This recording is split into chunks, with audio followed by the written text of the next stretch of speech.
Public discourse is anchored to the wrong threat.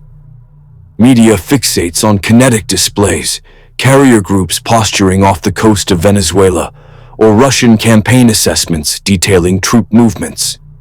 This is a calculated distraction. The missile is a known quantity, a high-cost asset with a traceable trajectory. It is loud. The true systemic vector is silent.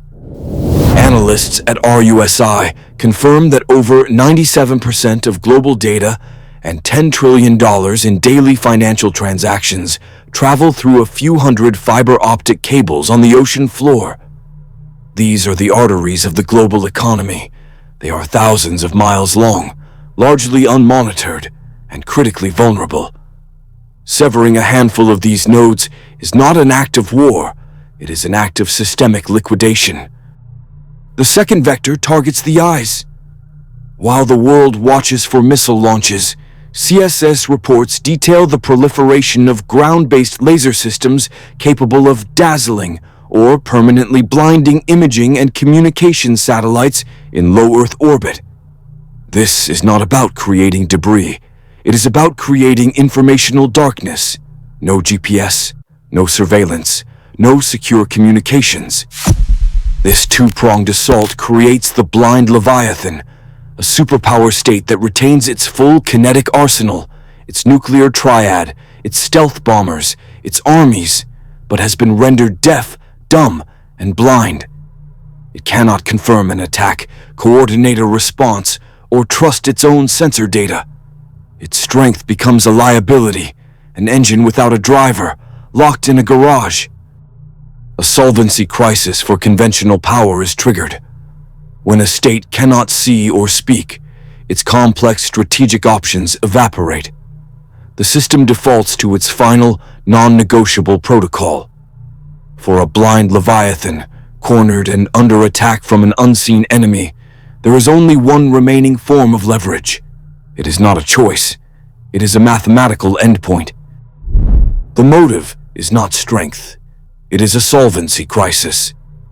When a nation-state's balance sheet collapses, its military transitions from a strategic asset to a non-performing liability. The kinetic cost of projecting conventional power exceeds any potential return on investment. This is the financial terminal velocity we are now witnessing. Examine the Russian Federation. CSIS analysis confirms the protracted offensive referenced in the January 6, 2026 assessment from the Institute for the Study of War has become a catastrophic domestic liability. An unpopular war drains capital, erodes public consent, and creates a negative feedback loop where every dollar spent on conventional forces deepens the internal economic wound. The state is, in effect, rendered insolvent. This weakness forces a pivot. Strategic doctrine inverts. Instead of leveraging multi-trillion-dollar legacy platforms, the insolvent state must adopt the tactics of the insurgent. It must weaponize low-cost, high-leverage asymmetric vectors. This is not a choice. It is a mathematical requirement for survival. The new arsenal is commercially derived and brutally efficient. Reports on AI-guided drones achieving a 70% kill rate are not technological curiosities. They are line items on a new P&L statement for warfare. Cyber vectors like the Trident Locker ransomware that crippled Sedgwick are repurposed as state-level tools to neutralize economies at a fraction of the cost of a bombing campaign. When you cannot afford the aircraft carrier, you buy the code that can shut down the enemy's port. This pivot is the definitive signal of systemic failure. A state that relies on these methods has implicitly admitted its conventional power is bankrupt. It has no other strategic cards to play, leaving only the final, non-negotiable backstop to guarantee its sovereignty, the launch-on warning protocol of its nuclear arsenal. The core of the equation is the economics of lethality.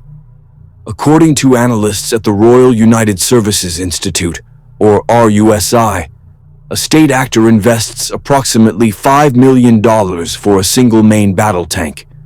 The asymmetric vector that neutralizes it can cost as little as $500. This is not a market inefficiency. It is a systemic solvency crisis. This is the democratization of violence, the collapse of the state's monopoly on high-impact kinetic force. The barrier to entry for asset liquidation is now the price of a commercial electronic. This blueprint scales across all domains. It is the kinetic equivalent of a Trident Locker ransomware attack, where a software vector paralyzes a multi-billion-dollar logistics network. The cost to the attacker is negligible. The cost to the target is catastrophic. The accelerant is autonomous targeting, with commercial AI drones now demonstrating a 70% kill rate in test environments. The human operator is becoming a liability. The kill chain is being automated and mass-produced, removing the final friction of human hesitation. When a nation-state's conventional arsenal becomes an economic liability, its playbook collapses. It cannot win a war of attrition against an enemy with functionally infinite, low-cost inventory.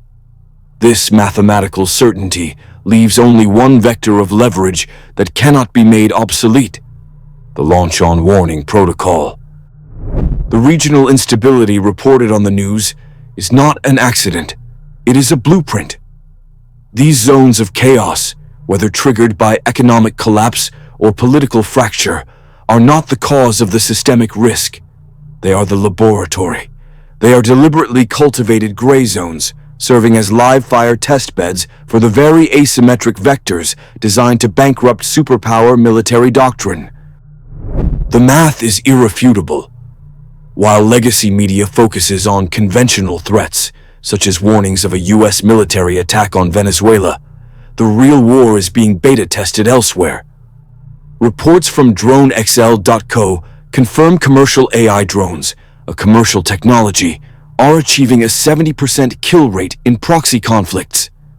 Simultaneously, cyber warfare units use these zones to deploy digital weapons like the Trident Locker ransomware, not for ransom, but to map the critical infrastructure of a target nation. Each successful test in these gray zones inverts the strategic cost-benefit analysis. The kinetic cost of neutralizing a multi-billion-dollar asset is plummeting towards the price of a commercial drone swarm. This creates a solvency crisis for conventional military power.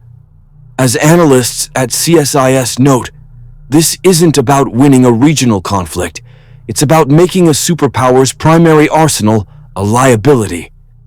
When the aircraft carriers and fighter jets are neutralized by $1,000 threats, the strategic playbook collapses, leaving only one non-negotiable leverage point: the nuclear option. This is the protocol's endpoint. The doctrine governing nuclear exchange is launch-on warning. It is a protocol designed for a world that no longer exists. The logic is simple. If satellite and radar sensors detect an inbound ballistic missile launch, retaliatory assets are launched before the incoming warheads arrive. This guarantees a second strike capability.